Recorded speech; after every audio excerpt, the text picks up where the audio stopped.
which is question 3. Oh, okay. Thank you very much. To the Minister of Housing and Urban Development, could the Minister indicate what emergency actions have been taken to expedite the provision of housing repair grants to citizens badly affected by Tropical Storm Bret? Minister of Housing and Urban Development. Thank you, Madam Speaker. Madam Speaker, the relevant grant available to the public in these emergency situations is the Emergency Shelter Relief Grant.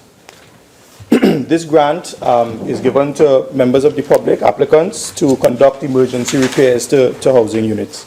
Madam Speaker, in the wake of Tropical Storm Bret, the Permanent Secretary, Ministry of Housing and Urban Development, wrote to the Ministry of Finance requesting the urgent release of the balance of its allocation under the Emergency Shelter Relief Fund. The unit responsible for processing these applications stands ready to expedite all emergency shelter relief grant applications as fast as is practical.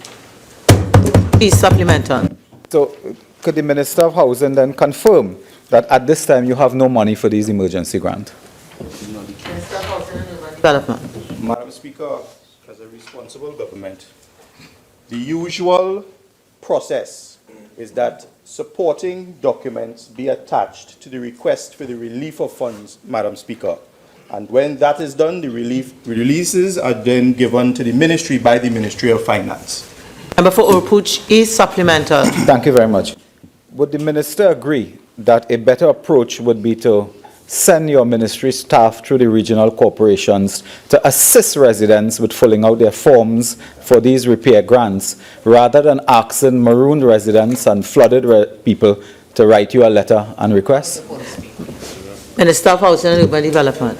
Madam Speaker, I would not agree with that.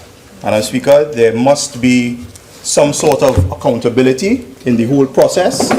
In the application, Madam Speaker, they must attach supporting evidence to indicate that they have suffered some sort of damage that would require emergency fund grant relief.